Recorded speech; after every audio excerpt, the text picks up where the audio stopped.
Masih dalam kaitan nuzulul Quran. Jumpa sore ini kita akan bicara tentang misi-misi utama Al-Quran untuk umat manusia. Yang pertama, Al-Quran membebaskan manusia dari ketergantungan kepada benda, membebaskan manusia dari kemusyrikan.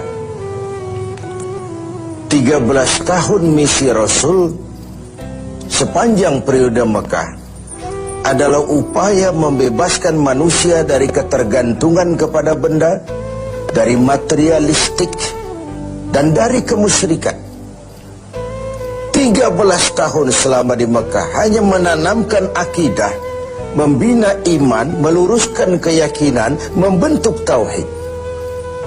13 tahun digunakan untuk memasang fondasi. Karena bangunan Islam, disitulah letak fondasinya itu.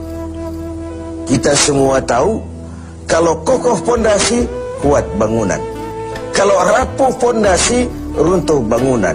Kalau melenceng fondasi, melenceng juga nantinya bentuk bangunan. Bangunan bagaimana fondasinya? Begitulah gerak hidup manusia bergantung kepada keyakinan yang dimilikinya. Maka dari sini dimulai perjuangan itu. Dan ke sini segalanya akan mencari landasan. Pada keyakinan yang berakar di hati, saya bersaksi tidak ada Tuhan selain Allah. Dan saya bersaksi bahwa Nabi Muhammad itu adalah utusan Allah. Berurat, berakar di hati, mewarnai kehidupan, dan pada akhirnya membentuk kepribadian. Dalam perjalanan kita sebagai bangsa, kita diajarkan oleh pengalaman bahwa kita dewasa ini bukan hanya sekedar memerlukan orang-orang pintar, tapi juga memerlukan orang-orang benar. Bahkan rasa-rasanya lebih baik benar tidak begitu pintar ketimbang pintar tapi tidak benar. Orang yang benar walaupun tidak begitu pintar masih ada manfaatnya. Tapi orang yang pintar tapi tidak benar bukan saja membahayakan dirinya sendiri, tapi membahayakan orang banyak. Oleh karenanya, nilai dasar keimanan inilah yang menjadi misi utama dari Al-Quran. Membebaskan manusia dari kemusyrikan dan mengajarkan bahwa satu-satunya dosa yang tidak berampun dalam Islam hanya kalau kita sudah terjebak kepada syirik, menyekutukan Allah dengan sesuatu. Itu sudah merupakan dosa yang tidak berampun.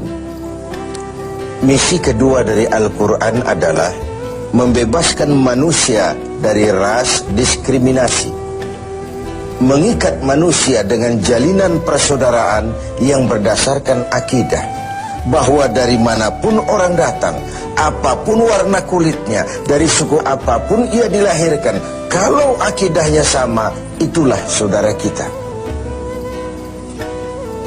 Dunia 14 abad yang lalu, di semenanjung Arabia, orang terjebak pada asabiyah, fanatisme suku yang berlebihan. Tiap suku merasa lebih hebat dari yang lain. Sementara di belahan dunia lainnya, pertentangan antara kulit hitam dengan kulit putih, pengkotakan manusia dalam kelas-kelas tertentu menjadi penyekat bagi bertemunya akar kebersamaan dalam totalitas kehidupan. Maka Rasul kemudian mengajarkan, "An-nas kulluhum li Adam, wa Adam min turab, la fadla li Arabiyyin ala ujamiyyin illa bittaqwa." Manusia berasal dari Adam, Adam diciptakan dari tanah, tidak ada kelebihan Arab dengan yang bukan Arab kecuali dengan takwanya. Disinilah esensi, disinilah substansi dari harkat kemanusiaan itu. Bukan pada warna kulitnya, bukan pada rasnya, bukan pada potongan fisik dan biologisnya, tapi pada nilai ketakwaannya kepada Allah Subhanahu wa Ta'ala. Maka memperingati nuzul Quran artinya meningkatkan semangat kemanusiaan, meningkatkan rasa kebersamaan. Bahwa perbedaan itu ada dan kita setuju, tetapi tidak melahirkan hal-hal yang menyebabkan kita harus bertolak belakang dalam berbagai aspek kehidupan lainnya. Semangat kebangsaan kita memang masih rapuh. Keutuhan kita sebagai bangsa masih rentan. Bahkan belakangan nasionalisme kita sebagai bangsa juga lentur dan bahkan luntur. Padahal Islam juga punya nafas nasionalisme. Ketika Rasul mengajarkan uhibbul araba li thalathin, aku cinta Arab karena 3 hal. Pertama, Quran bahasa Arab. Yang kedua, penduduk surga berbahasa Arab. Yang ketiga, aku dilahirkan di tanah Arab. Kita melihat ada semangat nasionalisme yang diucapkan oleh baginda Rasul dalam hadis ini. Nasionalisme kita pun lentur dan luntur. Karena itu, mari kita dewasa dalam membangun semangat kebersamaan.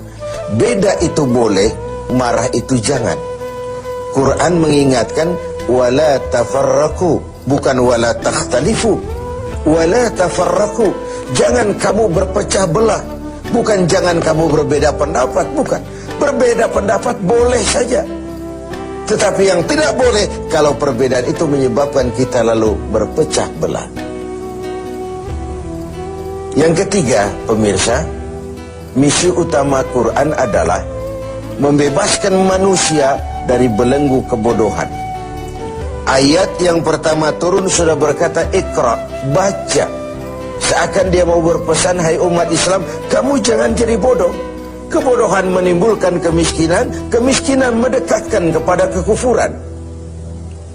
Bahkan ada sebuah hadis yang menarik untuk kita renungkan ketika Nabi bersabda, al-mu'minul qawiyyu khairun wa ahabbu indallah minal mu'minid dha'if. Orang beriman yang kuat lebih dicintai dan lebih baik daripada orang mukmin yang lemah. Lebih dicintai Allah daripada orang mukmin yang lemah. Kuat di sini apa artinya? Kuat secara fisik mungkin, tapi kuat ekonominya, kuat pendidikannya, kuat akidahnya tentu. Ini paling utama. Kuat semangat kebersamaannya, kuat. Dan itu hanya mungkin terjadi apabila kita umat Islam menguasai ilmu pengetahuan. Tanpa ilmu tidak banyak yang bisa kita lakukan. Oleh karenanya, ayat yang pertama turun sudah pembebasan manusia dari buta huruf, pembebasan manusia dari belenggu kebodohan.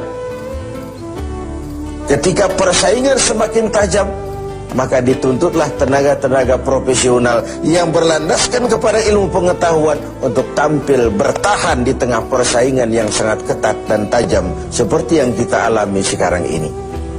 Pemirsa TV 7 yang berbahagia, bahkan beribadah pun tanpa dasar keilmuan, kata Imam Ibn Ruslan, wa kullu man bighairi ilmin ya'malu a'maluhu mardudatun la tuqbalu.